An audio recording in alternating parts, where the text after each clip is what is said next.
Olá, meus amores e minhas amoras, tudo bem com vocês? Sejam bem-vindos a mais uma aulinha. E essa videoaula e a próxima, nós vamos falar sobre genética de populações.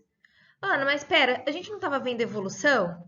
Sim, esse conteúdo, ele vai alinhar um conteúdo de genética que a gente já viu com o conteúdo de evolução que a gente estava vendo, ok?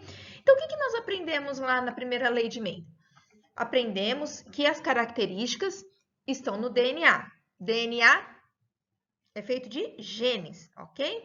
Então, nós temos os genes e os genes nos dão as características. Só que esses genes, eles estão aos pares, porque um vem da mãe, o outro vem do pai. Então, cada genezinho, um do pai e da mãe, a gente chama isso de alelo, ok? Esses alelos, então, a gente chama, por exemplo, o alelo dominante de azão e o outro de azinho.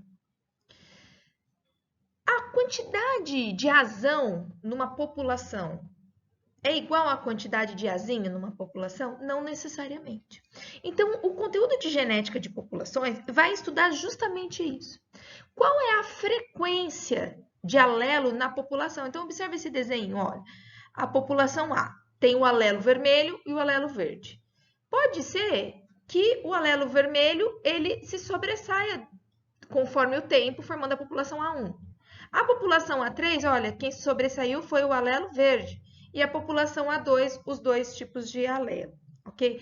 Então, observe que a genética de populações, ela vai estudar a frequência desses alelos conforme o andamento, né, conforme as populações elas vão se reproduzindo. E vocês vão observar também nessas videoaulas como que os fatores evolutivos atuam na frequência desses alelos. Bora lá que são duas aulinhas curtas e eu tenho certeza que vocês vão gostar. Bom, então a gente viu mais uma vez, como eu acabei de falar, que nós temos o DNA, né? E, na verdade, esse DNA ele é composto de partes menores, que são chamadas de genes. E esses genes, então, de uma forma ou de outra, vai nos dar as características. Então, nessa parte aqui, né, nesses cromossomos amarelos, lembrando que cromossomo é DNA, né? E esse DNA, na verdade, ele está duplicado. Duplicado em que sentido? Como o DNA tem genes, nós temos os genes em duplicidade, porque um vem do pai e o outro vem da mãe. Então, imagina aqui, ó, esse cromossomo que eu vou chamar de 1 veio da mãe e o 2 veio do pai. Meu cachorro latiu aqui, eu tive que parar. Então, só que esses cromossomos, os genes que estão aqui, são os mesmos genes que estão aqui. Então, veio um do pai e outro da mãe. São os mesmos genes. E aqui, no caso, a representação é a gene cor do olho. Então, aqui nessa parte, nesse loco que a gente chama, tem o gene cor do olho. E aqui também, porque é o mesmo lugar, mas em cromossomos diferentes.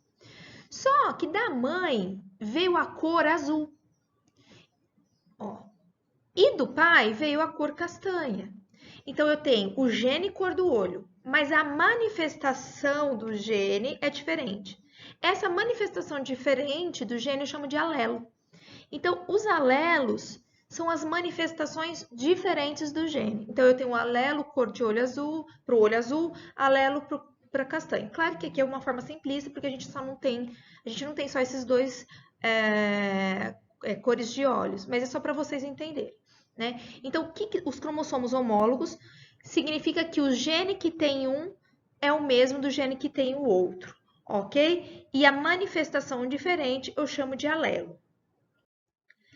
E aí, então, a gente vai começar a estudar genética de populações. Para a gente começar a estudar genética de populações, a gente tem que aprender a fazer a frequência que esses alelos aparecem e a frequência que os genótipos aparecem, tá bom?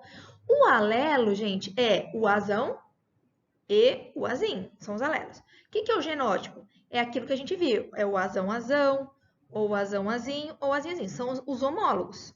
O parzinho, aquele que veio um do pai e o outro da mãe, tá bom? Então, quando eu falo de frequência alélica, ou é o azão ou é o azinho. Quando eu falo de genotípica, genótipo, são os dois, ok? Então, a composição genética de uma população pode ser conhecida calculando a frequência dos alelos e dos genótipos. A gente trouxe aqui um exemplo muito simples que eu peguei da internet, que eu achei super legal. Eu tenho dois tipos de coloração de sapo. Então, seria o quê? Gene, cor do sapo. A cor do sapo, ela pode ser verde ou pode ser amarela. Então, nós temos alelos diferentes. O verde é o Gzão, então domina. Toda vez que eu tiver o Gzão, seja Gzão, Gzão ou Gzão, Gzinho, eu tenho verde. E o amarelo sempre é Gzinho, Gzinho. Então, imagina que numa lagoa eu tenho 100 Gzão, Gzão, 160 Gzão, Gzinho, 140 Gzinho, Gzinho. Só que eu quero o fenótipo, frequência de fenótipo. O que é frequência de fenótipo? A cor, o que eu vejo. O que eu vejo é o verde e o amarelo. Então, quantos indivíduos nós temos? 100 mais 160 mais 140. 100, 160, 140. Um total de 400. Esse é o total de indivíduos. Mas verde, ele não quer saber se é homozigoto dominante ou heterozigoto. Ele só quer saber o fenótipo, ele só quer saber a cor. Cor verde, quem que são? 260. 100 mais 160. 260.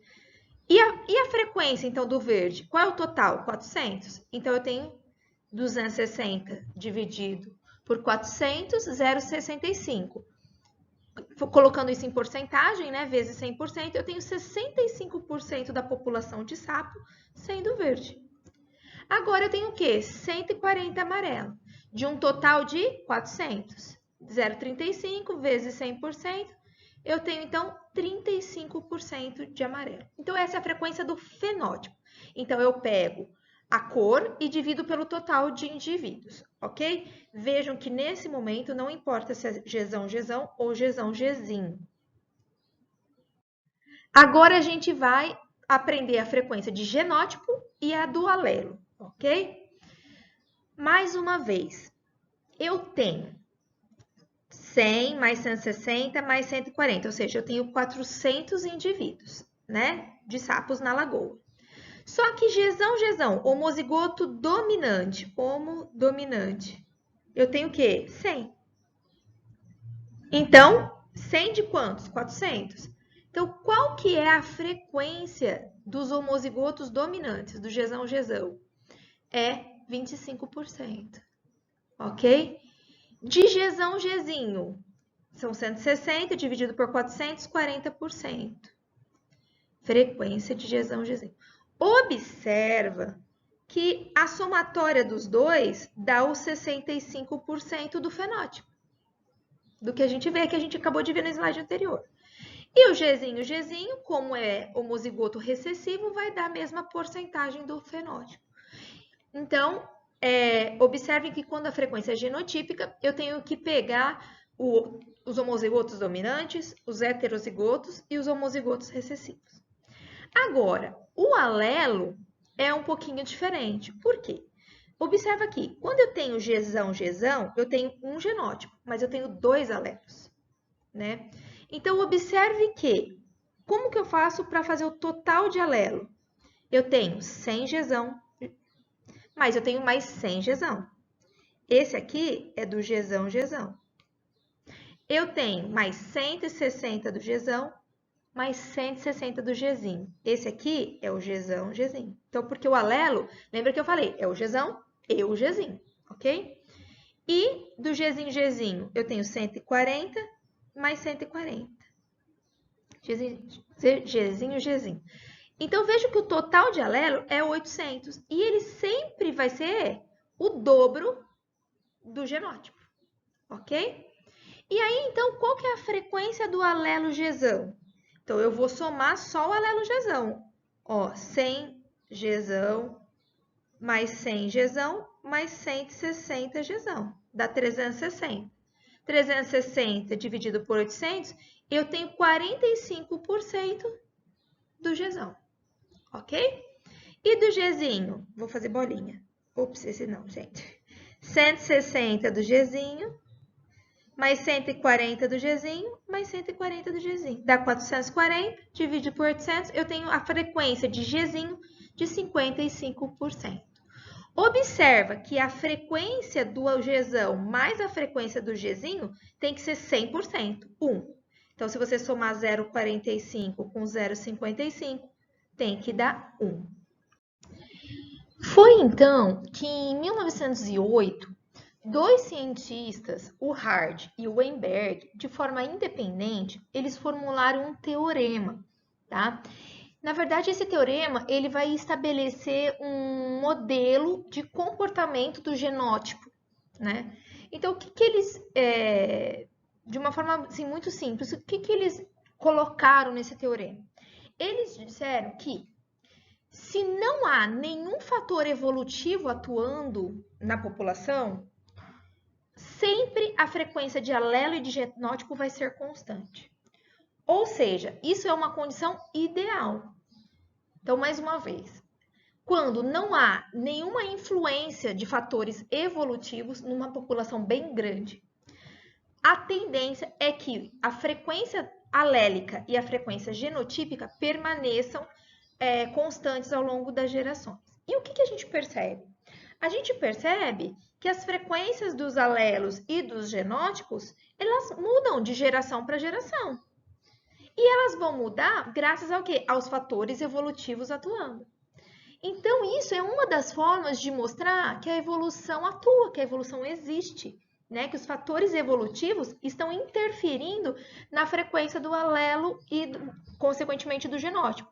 Porque se não tivesse esses fatores, a frequência alélica e genotípica seria sempre igual, ok? Então, vamos lá ver o enunciado. Antes de ver o enunciado,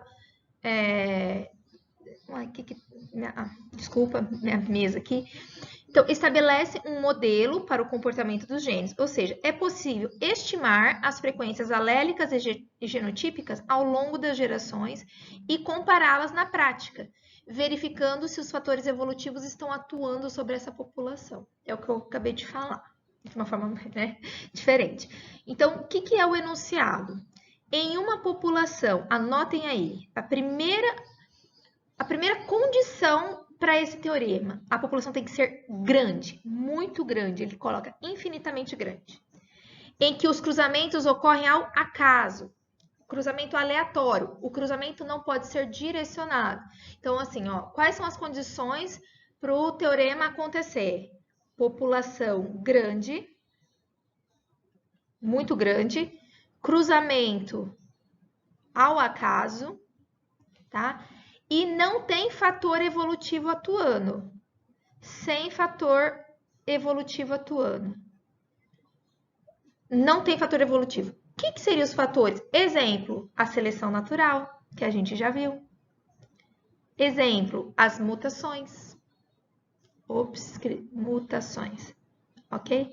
Então, se a população for extremamente grande, se os cruzamentos forem ao acaso e não tiver fator evolutivo atuando, a tendência é que a frequência alélica e genotípica permaneçam constantes. Isso é o esperado. Então, o que os pesquisadores fazem? Eles comparam o esperado com o observado. Então, olha, esse aqui é o esperado, esse aqui é o observado. Tá igual? Se tá igual, não tem fator evolutivo atuando. Ah, tá diferente, então tem fator evolutivo atuando. Que fator que está sendo mais atuante, ok? Isso é um ramo da biologia, um estudo da biologia. E agora, então, é a hora de anotar. Lembrem que o teorema de Hardy-Weinberg é um teorema de condições ideais, ou seja, quando não há nenhum fator evolutivo atuando.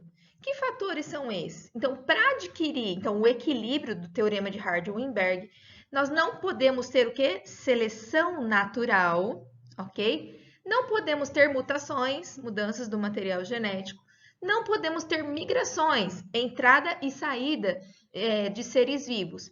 A população tem que ser infinitamente grande e o sexo tem que ser aleatório, não direcionado. Vejam que cumprir isso é praticamente impossível. Não ter seleção natural, não ter mutação. Então, se a frequência alélica está mudando conforme, né, a população vai passando o tempo, significa que esses fatores evolutivos estão atuando. Caso contrário, se esses fatores não estivessem atuando, a frequência de alelo e de gene na população iria ser constante. Então, a gente vai parando por aqui e o segundo vídeo eu vou mostrar como se calcula as frequências esperadas de acordo com o teorema de Hardy-Weinberg, ok? Um beijo e até o próximo vídeo.